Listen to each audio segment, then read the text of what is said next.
ምሽት ነው።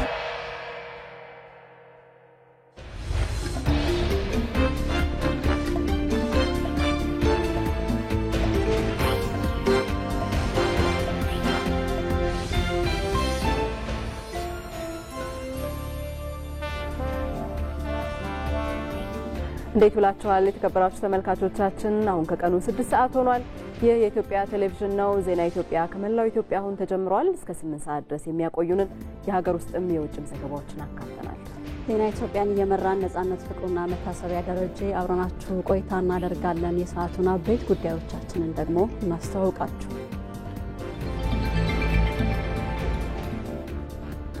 ለ20ኛው የብሔር ብሔረሰቦች ቀን በዓል የተደረገው ዝግጅት ውጤታማ እንደሆነ ለበዓሉ የተቋቋመው አብይ ኮሚቴ ገለጸ።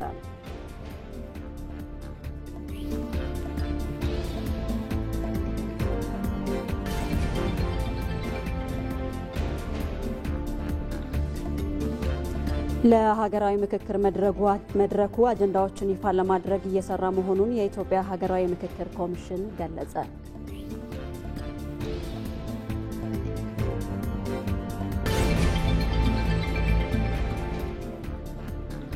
የኮሪደር ልማትና የጣና ሐይቅ ዳር ፕሮጀክቶች የባህር ዳር ከተማን የቱሪዝም ማዕከልነት ከፍ እያደረጉት ስለመምጣታቸው ተገለጸ።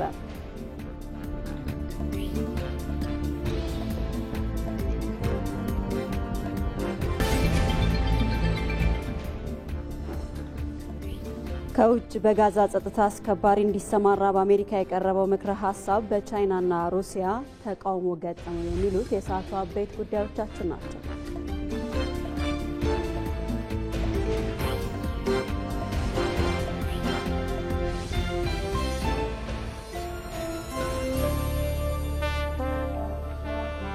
በዜና ኢትዮጵያ ቆይታችን ከተቀስንላችሁ አበይት ብለን ከያዝናቸው ጉዳዮች በተጨማሪ የተለያዩ ዘገባዎችንም አካተናል። ከዋናው ስቱዲዮ ውጪም ባልደረቦቻችን የተለያዩ ሁነቶችን እየተከታተሉ ነው የሚገኙት። በቆይታችን ተጨማሪ መረጃዎችን ያጋሩናል። ሳዳት መሐመድ ሳኒን እናገኘዋለን። ሆሳዕና ነው የሚገኘው። ቀደም ሲል የጠቆምናችሁ 20ኛውን የብሔር ብሔረሰቦች ቀን በዓልን ለማክበር የተደረገው ዝግጅት ውጤታማ እንደሆነ ለበዓሉ የተቋቋመው አብይ ኮሚቴ ገልጿል። በዚህ ጉዳይ ላይ ዛሬ መግለጫ ተሰጥቷል። ይህንኑ ሰፋ ባለመልኩ ከሳዳት መሐመድ ሳኒ መረጃዎችን እንጋራለን። ወደ ባህር ዳር ደግሞ እንሻገራለን። ሳሙኤል ወርቃየሁ በዛ ነው የሚገኘው። የትራንስፖርትና ሎጂስቲክስ ዘርፍ የ2018 በጀት ዓመት የመጀመሪያ ሩብ ዓመት የአፈጻጸም ግምገማ መድረክ ተካሂዷል። ምን ሀሳቦች ተነሱ ስንል እንጠይቀዋለን። በተጨማሪም ወደ ቤንሻንጉል ጉሙዝ እናመራና በቤንሻንጉል ጉሙዝ ክልል የክረምት በጎ ፍቃድ ማጠቃለያ ስነስርዓት እንዲሁም ደግሞ የ2018 ማስጀመሪያ ስነስርዓት በይፋ ተካሂዷልና ይህንን በሚመለከት ነስረዲን ሐሚድ ተጨማሪ መረጃዎችን የሚያጋራን ይሆናል። የቢዝነስና ስፖርት ዘገባዎቻችንም እንደተጠበቁ ናቸው። ወይንሸት ደጀኔ ለቢዝነስ እንዲሁም ደግሞ ተመስገን አለባቸው ለስፖርት ዘገባዎች ስቱዲዮ ናቸው። ተመልካቾች በዛሬው ዜና ኢትዮጵያ ቢዝነስ ሰዓታችን ወደ እናንተ ከምናደርሳቸው ጉዳዮች መካከል አራተኛው የማንቴክስ ኢትዮጵያ የማዕድንና ቴክኖሎጂ ኤክስፖ እየተካሄደ ይገኛል። በዚህ ኤክስፖ ላይ ኩባንያዎች ምን ምን የማዕድን ሀብት ይዘው ቀርበዋል የሚለውን ወደ እናንተ እናደርሳለን። እንዲሁም በሐረር ከተማ የኢትዮጵያ ታምርት ንቅናቄ ኢንዱስትሪዎችን እያነቃቃ ይገኛል። እሱንም የተመለከተ መረጃ አለን። ወይንሸት ደጀኔ ነኝ። ካፍታ በኋላ እመልሳለሁ። እስከዛው ጥሩ ጊዜ ከዜና ኢትዮጵያ ጋር። በዜና ኢትዮጵያ ስፖርት ሰዓታችን ከሀገር ውስጥ የሴካፋ ዞን ከ17 ዓመት በታች የአፍሪካ ዋንጫ ማጣሪያ ነገ በኢትዮጵያ ጅማሮን ያደርጋል። 10 ሀገራት ናቸው የሚሳተፉት። በድሬዳዋና አዲስ አበባ የሚከናወነውን የሴካፋ ዞን የማጣሪያ ጨዋታን በተመለከተ በዝርዝር የምናስመለክታቸው ጉዳይ ይኖረናል። ከባህር ማዶ ዩክሬንን ያሸነፈችው ፈረንሳይ እንግሊዝን ተከትላ ከአውሮፓ ሀገራት ወደ ዓለም ዋንጫ ያቀናች ሁለተኛ ሀገር መሆኗን አረጋግጣለች። ሌሎች ስፖርታዊ ጉዳዮችን አካተን ካፍታ ቆይታ በኋላ እንመለሳለን። አብራችሁ ቆዩ። ኢትዮ መልህቅ በብሔራዊ ጥቅም በህብረ ብሔራዊ አንድነትና ገዥ ትርክት በሀገሪቱ ሁለንተናዊ እድገት በብልጽግናና ከፍታ የሀገሪቱን የማንሰራራት ዘመን በባህር በር ጉዳይ በወቅታዊና ሀገራዊ ቀጠናዊ ጉዳዮች ላይ ያተኮረ ዝግጅት ዘውትር ሰኞ ሮብና አርብ ከምሽቱ 3 ሰዓት ጀምሮ በኢትዮጵያ ቴሌቪዥንና በኢቢሲ ዶት ስትሪም የማህበራዊ ትስስር ገጾች ላይ መተላለፍ ይጀምራል። ኢትዮ መልህቅ በቅርብ ቀን ይጠብቁን።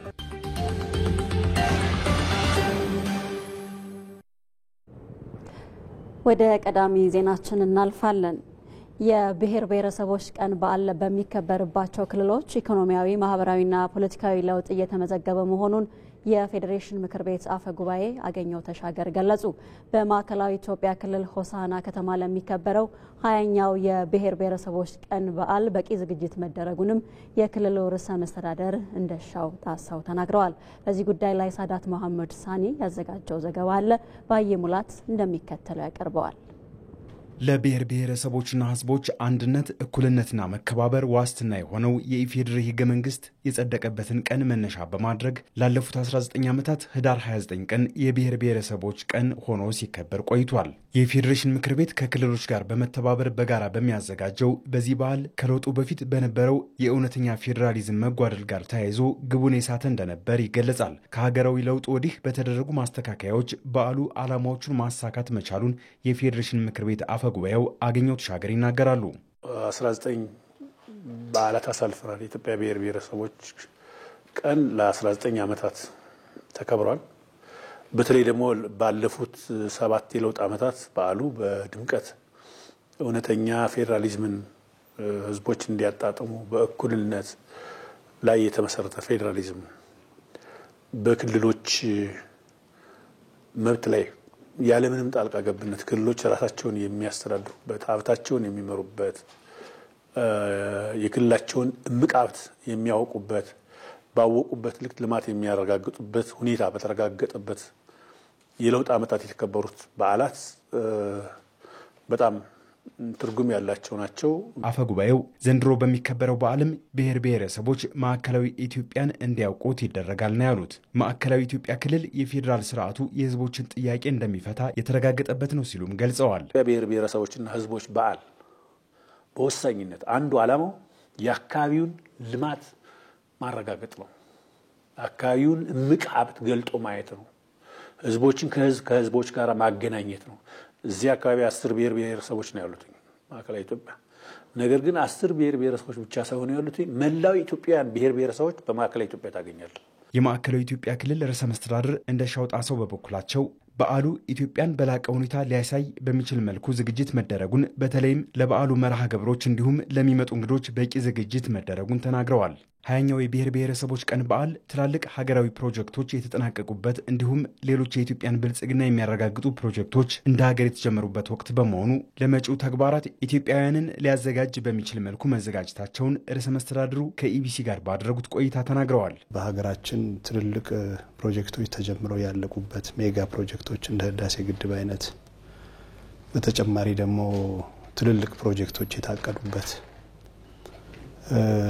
ከተስፋ ብርሃን ወደሚጨበት ተስፋ የገባንበት በ2023 ዓመተ ምህረት በአፍሪካ ደረጃ ኢትዮጵያ ከፊት ካሉት ሀገሮች ትሆናለች ተብሎ ለምናስበው ነገር በቂ ቅድመ ዝግጅት ያደረግንበት ከዛም በዓለም በ2040 አካባቢ 3040 ባሉት ዓመተ ምህረቶች አካባቢ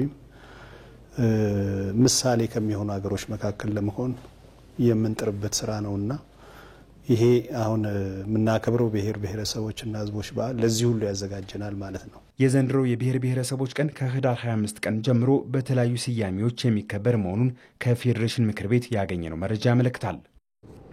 ከዜና ኢትዮጵያ ጋር ናችሁ። በቀጥታ መስመር ላይ ከሚገኙ ባልደረቦቻችን ተጨማሪ መረጃዎችን ወደምንጠይቅባቸው ዘገባዎች ነው የምንሻገረው። ቀዳሚ የምናደርገው ቀደም ሲል ካነሳ ነው 20ኛው የብሔር ብሔረሰቦች በዓል ጋር የተገናኘውን ጉዳይ ነው የሚሆነው። ለ20ኛው የብሔር ብሔረሰቦች ቀን በዓል የተደረገው ዝግጅት ውጤታማ እንደሆነ ለበዓሉ የተቋቋመው አብይ ኮሚቴ ገለጸ። ማዕከላዊ ኢትዮጵያ ክልል ለበዓሉ ያለው ዝግጅት ምሳሌ መሆን የሚችል ስለመሆኑም አብይ ኮሚቴው አስታውቋል። በዚህ ጉዳይ ላይ ተጨማሪ መረጃ ሊያጋራን ባልደረባችን ሳዳት መሐመድ ሳኒ በቀጥታ መስመራችን ላይ ነው የሚገኘው። ሳዳት እንዴት ውለሃል? 20ኛውን የብሔር ብሔረሰቦች ቀን በዓል ለማክበር እየተካሄደ የሚገኘው ዝግጅት ምን ይመስላል? አመሰግናለሁ መታሰቢያ። እንግዲህ በዓሉን ለመምራት አብይ ኮሚቴ ከተቋቋመ ረጅም ጊዜ ነው። ኦልሞስት ከአመት ወዲህ ነው። አመቱ ከባለፈው አመት የብሔር ብሔረሰቦች ቀን አንስቶ ስራውን ሲሰራ የነበረ አብይ ኮሚቴ አለ። ይህ አብይ ኮሚቴ ከፌዴሬሽን ምክር ቤት እንደገና ከክልሉ ወይም ደግሞ ከማዕከላዊ ኢትዮጵያ የተውጣጡ ሰዎች ያሉበት ኮሚቴ ነው። እንግዲህ ኮሚቴው የሚመራው በአቶ አገኘው የፌዴሬሽን ምክር ቤት አፈ ጉባኤ እንዲሁም በአቶ እንደሻው ጣሰው የክልሉ ርዕሰ መስተዳደር ነው ማለት ነው። እንግዲህ በግምገማቸው ላይ ያስረዱት ነገር ቢኖር ክልሉ በ2 ዓመት ውስጥ ክልልነት አግኝቶ ይህን ሁሉ ተግባር መፈጸሙ እጅግ የሚበረታታ ነው፣ የሚያስገርም ነው ብለዋል። እንግዲህ የተከናወኑ መሰረተ ልማቶች እንደዚሁም ደግሞ በክልሉ የሚያስፈልጉ ኩነቱን ለማስተናገድ የብሔር ብሔረሰቦችን ቀን ማለት ነው ስቴዲየሞችን ለማስተናገድ የሚሰሩ ስራዎችን በእጅጉ የሚሰራበትን ሁኔታ የተሰራበት ሁኔታ ነው የተስተዋለው። እንግዲህ በተለያየ ጊዜ ለመጎብኘትም ተሞክሯል። በቀደም ትላንት ማለት ነው ከአገኘው ተሻገር ጋር የህዝብ ተወካዮች የፌዴሬሽን ምክር ቤት አፈ ጉባኤ ጋር እንደዚሁም በፕሬዝዳንቱ የክልሉ ፕሬዝዳንት አቶ እንደሻው ጣሰው ጋር በመሆን ለመጎብኘት ሙከራ ተደርጓል። ያየናቸው ትላልቅ ፕሮጀክቶች የተከናወኑበት በዓሉን ለማከናወን የሚያበቁ አብዛኛው ፕሮጀክቶች መጠናቀቃቸውን ያየነው። ከተማዋም በአሁኑ ሰዓት በከፍተኛ ዝግጅት ላይ ነው የምትገኘው። እንግዲህ አቶ አገኘው ሳይሆን አቶ እንደሻው ጣሰው በተናገሩት መግለጫ ማለት ነው ክልሉ ዝግጅቱን አጠናቋል። ከዚህም ባሻገር እንግዶቹንም ለማስተናገድ ዝግጁ ነው።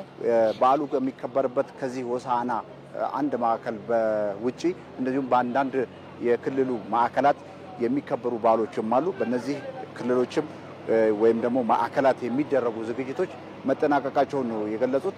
ከዚህ ባሻገር የሚደረጉ ለህዝቦች የመተዋወቅ እንደዚሁም ህዝቦች ህገ መንግስቱን እንዲያውቁ የሚደረገውን ጥረት ተጠናክሮ የሚቀጥልና እንደዚሁም ለዚህም እውቀታቸውን እንዲያዳብሩ ሲምፖዚየሞች እንደዚሁም ፓናሎች መዘጋጀታቸውን የገለጹት። በአጠቃላይ የነበረው የበዓሉ ዝግጅት የሚቀረው ወደ 20 ቀን ገደማ ነው። ለዚህ ጊዜ የሚያበቃ አንዳንድ ዝግጅቶች የሚቀሩ ዝግጅቶች አሉ። በእነዚህ 20 ቀናት ውስጥ የሚጠናቀቁ ይሆናል ተብሎ ይጠበቃል። ሳዳት ስለመረጃዎቹ እናመሰግናለን። መልካም ጊዜ። የትግራይ ክልልና ሌሎች የቀሩ አካላትን በምክክር ሂደቱን ለማሳተፍ ከሚደረገው ጥረት ጎን ለጎን ለሀገራዊ መድረኩ አጀንዳዎችን ይፋ ለማድረግ እየሰራ መሆኑን የኢትዮጵያ ሀገራዊ ምክክር ኮሚሽን ገለጸ። ሀገራዊ ምክክር ኮሚሽኑ ከፖለቲካ ፓርቲዎች ጋር ስለ ምክክሩ ውጤታማነት ውይይት እያካሄደ ነው። እዚህ ጉዳይ ላይ ቆይታ እናደርጋለን። በዚህ ጉዳይ ላይ ተጨማሪ መረጃዎችን ሊያደርሰን ሪፖርተራችን ይመር አደም በቀጥታ መስመራችን ላይ ይገኛል። ይመር እንዴት ውለሃል? በተለይ የምክክር ኮሚሽኑ አሁን ላይ የደረሰበት የምክክር ሂደት ምንድነው የሚለውን መረጃዎች ብታጋራን።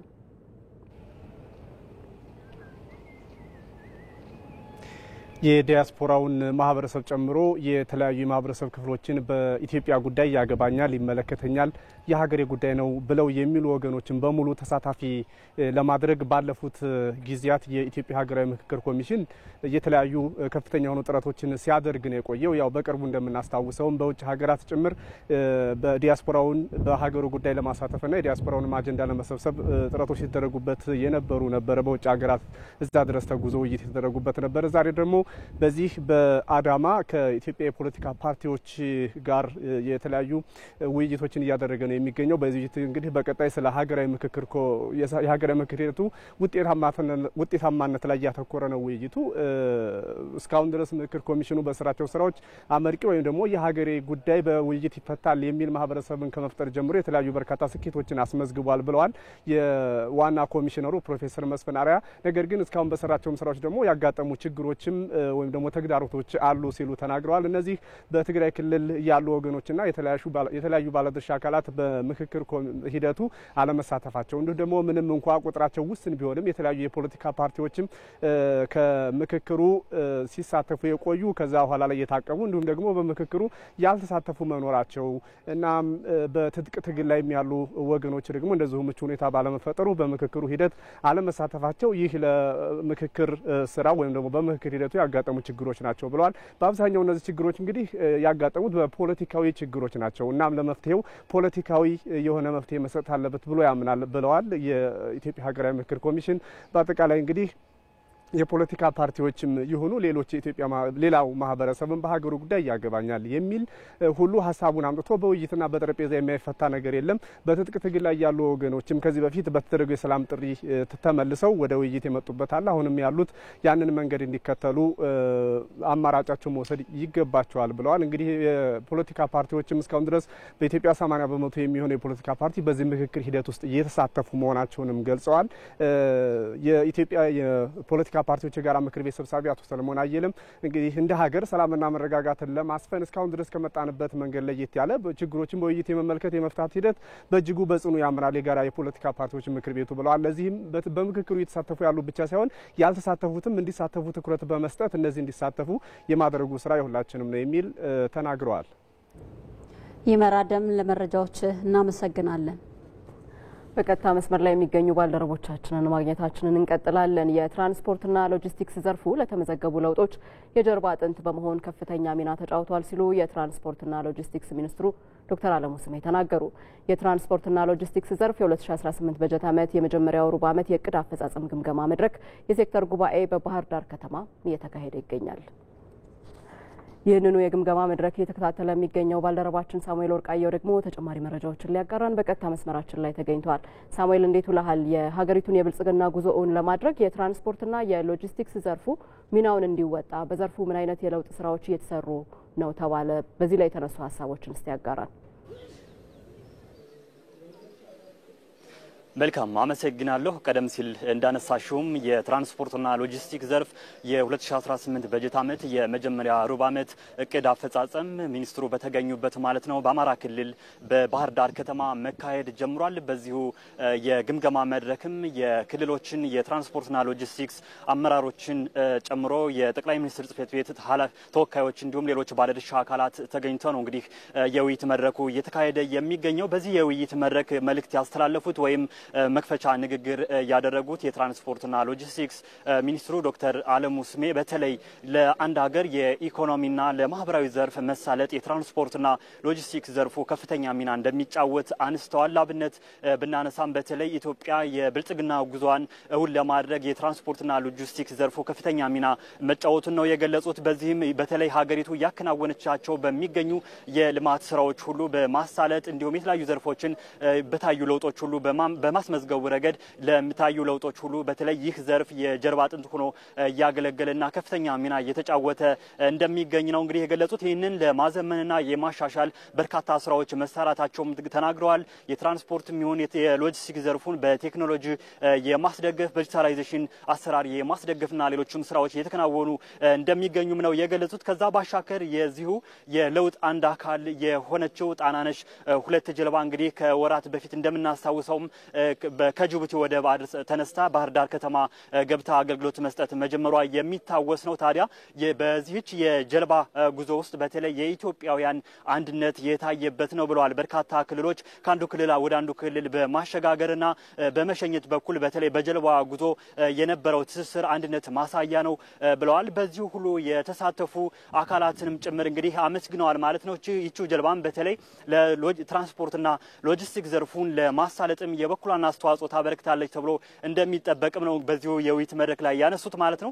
ከዚሁ ባሻገርም የአማራ ክልል በብልጽግና ፓርቲ የአማራ ክልል ቅርንጫፍ ጽሕፈት ቤት አቶ ይርጋ ሲሳይም መልእክት አስተላልፈው ነበር። በተለይ እንደ ክልል የትራንስፖርትና ሎጂስቲክስ ዘርፉን ለማዘመንና ወደ ዲጂታላይዜሽን ስርዓት ለመለወጥ በትኩረት የተሰራበት እንደሚገኝ ነው የገለጹት ማለት ነው። እንግዲህ ክልሉ የ25 ዓመት የአሻጋሪ እቅድና ዘላቂ ልማት እቅድ ተግብሮ ወደ ስራ መግባቱንም አወስተዋል። በዚሁ ዘርፍም በተለይ ይህንን ዘርፍ አንዱ የትኩረት አቅጣጫ አድርጎ እየተሰራበት እንደሚገኝ ነው የገለጹት ማለት ነው። በዚሁ በክልሉ ትራንስፖርትና ሎጂስቲክስ ቢሮ ኃላፊ ዘውዱ ማለደም በተለይ እንደ ክልል ይህንን የማዘመን በትራንስፖርት አካባቢ በመናኸሪያዎች አካባቢ የኢቲኬቲንግ አገልግሎትን የማስገባት የመንጃ ፍቃድ አሰጣጥን የማዘመንና በርካታ ስራዎችም እየተሰሩ እንደሚገኙ ገልጿል። እንደ አጠቃላይ በውይይት መድረኩ በተለይ ዘርፉን ለማዘመንና በዘርፉ የሚስተዋሉ ማነቆችን በመፍታት በሚቻልባቸው መንገዶች ዙሪያ ውይይቶች እየተካሄዱ ይገኛሉ ማለት ነው። ለጊዜው ያለ መረጃ ይመስላል።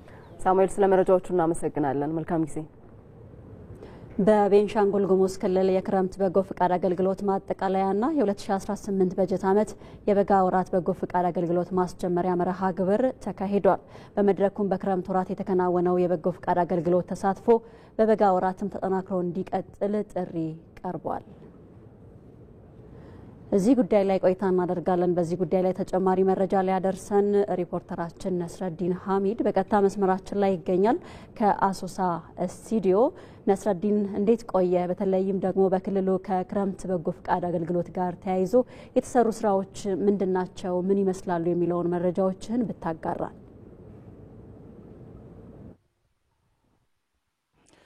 አመሰግናለሁ። እንደሚታወቀው ሀገራዊ ኢኒሼቲቭ የሆነው የክረምት ወራት የበጎ ፍቃድ አገልግሎት በርካታ ስራዎች የተሰሩበት ይገኛሉ። ለአብነት ያክልም የአቅመ ደካሞችን ቤት በመገንባት እንዲሁም በማደስ የተማሪዎች የትምህርት ቁሳቁስ ድጋፍ እንዲሁም ደም ልገሳና የአረንጓዴ አሻራ መርሃ ግብር በክረምቱ የተሰሩ ስራዎች ናቸው። እንግዲህ በቤንሻንጉል ጉሙዝ ክልልም በክረምት የበጎ ፍቃድ አገልግሎት የተሰሩ ስራዎች የማጠቃለያ ሪፖርት እንዲሁም በበጋ ወራት የሚሰሩ የበጎ ፍቃድ ስራዎች የመክፈቻ ፕሮግራም ተካሂዷል ማለት ነው። እንግዲህ ይህ የክረምት በጎ ፍቃድ አገልግሎት በርካታ ዜጎች ተጠቃሚ መሆን የቻለበት ፕሮግራም እንደነበረ ነው የተገለጸው። እንግዲህ በመድረኩ የተገኙት የቤንሻንጉል ጉሙዝ ክልል ሴቶችና ማህበራዊ ጉዳይ ቢሮ ኃላፊ የሆኑት አለምነሽ ሺባስ እንደገለጹት ከሆነ በቤንሻንጉል ጉሙዝ ክልል ባሳለፍነው የክረምት ወራት የበጎ ፍቃድ አገልግሎት ከ364 ሺህ በላይ ዜጎች ተሳታፊ በመሆን ወደ 937 ሺህ የሚሆኑ የህብረተሰብ ክፍሎች በመርሃ ግብሩ ተጠቃሚ መሆን እንደቻሉ ነው የተናገሩት። እንግዲህ የክረምት በጎ ፍቃድ አገልግሎት በ14 ዘርፎች እንዲሁም የተለያዩ ሰብአዊ ድጋፎችን በመደረግ ያሳለፍነው ስራ እንደሆነ ነው የተናገሩት። እንግዲህ የክልሉ ብልጽግና ፓርቲ ኃላፊ አቶ ኢሳቅ አብዱልቃድርም በመድረኩ ተገኝተው መልእክት አስተላልፎ ነበር። ባስተላለፉት መልእክትም እንግዲህ በጎነት ለኢትዮጵያ ከፍታ 4 በሚል መሪ ቃል የተከናወነው የክረምት ወራት በጎ ፍቃድ አገልግሎት በርካታ ስራዎች የተሰሩበት እንደሆነ የመረዳዳት ባህልን የሚያሳድግ ስራ እንደሆነ ይሄ ስራ ደግሞ ተጠናክሮ መቀጠል እንዳለበት ነው ያነሱት። እንግዲህ በበጋ ወራትም እንግዲህ የወጣቶች ማዕከላትን ከማዘውተሪያነት ወደ ስብዕና ማበልጸጊያነት እንዲሸጋገር በትኩረት እንደምሰራ ገልጸዋል ማለት ነው። እንግዲህ በክረምቱ የበጎ ፍቃድ አገልግሎት የተሳተፉ ሰዎች ሁሉ ምስጋና ይገባቸዋልም ብለዋል ማለት ነው። ለጊዜው ያሉኝ መረጃዎች እነዚህ ናቸው። ነስረዲን ሐሚድ ከአሶሳ ስቱዲዮ ለሰጠህን መረጃ እናመሰግናለን። ዜና ኢትዮጵያን በቀጥታ ስርጭት ከኢትዮጵያ ቴሌቪዥን እየተከታተላችሁ ትገኛላችሁ። አሁን ደግሞ በትንታኔ ወደ ያዝናቸው ዘገባዎቻችን እናልፋለን። በባህር ዳር ከተማ የተከናወነው የኮሪደር ልማትና የጣና ሐይቅ ዳር ፕሮጀክቶች ከተማዋን የበለጠ የቱሪዝም ማዕከል እያደረጓት ስለመሆኑ ተገለጸ። የኮሪደር ልማቱ በከተማዋ በተለያዩ ምክንያቶች ተቀዛቅዞ የቆየውን የቱሪዝም ዘርፍ እያነቃቃ ስለመሆኑም ነው የተመላከተው። ሳሙኤል ወርቃየው በጣና ሐይቅ ላይ የጀልባ ስራ ከጀመርኩበት ከ1983 ዓ.ም ጀምሮ መተዳደሪያዬ ከቱሪዝም ዘርፍ ጋር የተቆራኘ ነው ይላሉ። በአሁኑ ወቅትም በሐይቁ ዳርቻ የመዝናኛ ስፍራ በማልማት ለሀገር ውስጥ የሚሆን ለውጭ ጎብኚዎች አገልግሎት በመስጠት ላይ ይገኛሉ። የባህር ዳር ከተማ ነዋሪው ሰይፋ ረድ ሙሉ ዓለም በከተማዋ የተከናወኑ የኮሪደር ልማትና የጣና ዳር ፕሮጀክቶች ከተማዋን የበለጠ ለቱሪስቶች ምቹ እንድትሆን እድል ፈጥሯል ሲሉም ይገልጻል። ኮሪደሩ ለጣና ሐይቅ እጅግ በጣም ለባህር ዳር ከተማ እጅግ በጣም ወደ ገነትነት ይቀየራል። ኮቪድ ወረርሽኝን ጨምሮ የሰሜኑ ጦርነትና ውስጣዊ ግጭቶች ምክንያት የቱሪዝሙ እንቅስቃሴ ተቀዛቅዞ መቆየቱን ያወሱት ሰይፋ ረድ አሁን ላይ ታዲያ በዘርፉ ላይ መነቃቃት ማሳየቱንም ይገልጻሉ። ለዚሁ መነቃቃት አንዱ ምክንያትም የኮሪደር ልማቱ መሆኑንም ተናግረዋል። ሰው አሁን በጣም እየተንቀሳቀሰበት ነው። አሁን ሰዓቱ ቀን ስለሆነ ነው እንጂ እነዚህ በሙሉ ደረጃዎች ወጣቱ መጥቶ ነው ተቀምጦ የምናየው እየተጠቀመበት ነው እና በጣም ቆንጆ ነው። መዝናኛውም ጥሩ ነው፣ እየመጣ ነው ሰው። ባህር ዳር ከተማ ተፈጥሮ ሳይሰስት ያለውን የሰጣት ውብ ከተማ ናት የሚሉት የባህር ዳርና አካባቢው አስጎብኚዎች ድርጅት ስራ አስኪያጅ ማስተዋል ዘለቀ የኮሪደር ልማቱ ደግሞ ለከተማዋ ተጨማሪ ውበት ሆኖላታል ይላሉ። ኮሪደር ልማቱ ወይም ውበትን አጓጉልቶ የማውጣቱ ስርዓት በጣም ከተማዋን እንድታብብ፣ እንድትናፈቅ፣ እንድትጎበኝና ብዙ ጎብኚዎች ከተማን ለማየት እንዲመጡ ያስቻለ ይገኛል። ስለዚህ ለኛም ግብአት ሆኖልናል። ለከተማውም ሌላ ውበት ሌላ ድምቀት ሰጥቷታል ማለት ይችላል። የቱሪስት ፍሰቱ ተጠቃሚው በዋኛነት አስጎብኝ ቢሆንም ከሆቴል ጀምሮ እስከታች ከጫማ እስከሚጠቁ ድረስ የተሳሰረ ገቢ ያለበት ዘርፍ ነው። የባህር ዳር ከተማ አስተዳደር ባህልና ቱሪዝም መምሪያ ኃላፊ ጋሻው እንዳለው በበኩላቸው የከተማዋ የኮሪደር ልማትም ይሁን የጣና ዳር ፕሮጀክቶች ሲገነቡ ለቱሪስቶች ምቹ ሁኔታን ለመፍጠር ታሳቢ ባደረገ መልኩ መሆኑን ገልጸዋል። ይህም የጎብኚዎችን ቁጥርና የጊዜ ቆይታ እያሻሻለ መምጣቱንም ተናግረዋል። የበጀት ዓመቱን የመጀመሪያ ሩብ ዓመት አፈጻጸምም ለአብነት በማነጻጸር ያስረዳሉ። በአራት ወር ዕድሜ ብቻ በ2017 የነበረውን አጠቃላይ የውጭ ሀገር ጎብኚ ቁጥር የሚመጣጠን ቱሪስት ከተማዋን ጎብኝቷታል ማለት ነው። እስካሁን ባለው ሁኔታ 3000 ፈረንጅ ከሐምሌ 1 አንስቶ እስካሁን ባህር ዳር ከተማን የጎበኘበት ሁኔታ ነው ያለ። የሀገር ውስጥ ቱሪስቱም እንደተጠበቀው ነው ማለት ነው። በዚህ ምክንያት የከተማው ኢኮኖሚ ለረጅም ጊዜ የውጭ ሀገርም የሀገር ውስጥ ቱሪስቶችን በቆዩ ቁጥር ልዩ ልዩ መዋለ ንዋይ አበርክተው የሚሄዱበት እድል ስላለ የከተማው ኢኮኖሚ እንዲነቃቃ የራሱ የሆነ አስተዋጽኦ እየፈጠሩ መጥተዋል ማለት ነው። በባህር ዳር ከተማ እየተከናወኑ የሚገኙ የኮሪደር ልማት ስራዎችም ተጠናክረው ቀጥለዋል። የተሻሻለ የቡና ዝርያ በማልማት ተጠቃሚ መሆን መቻላቸውን በሸካ ዞን የየኪ ወረዳ አርሶ አደሮች ገለጹ። በኢትዮጵያ ግብርና ምርምር ኢንስቲትዩት የቴፒ ግብርና ምርምር ማዕከል ምርታማነታቸው በጥናት የተረጋገጠ የቡና ዝርያ ለአርሶ አደሩ እያስተዋወቀ እንደሚገኝም ተመላክቷል። በጉዳዩ ላይ ሰለሞን ባርና ተጨማሪ ዘገባ አለው።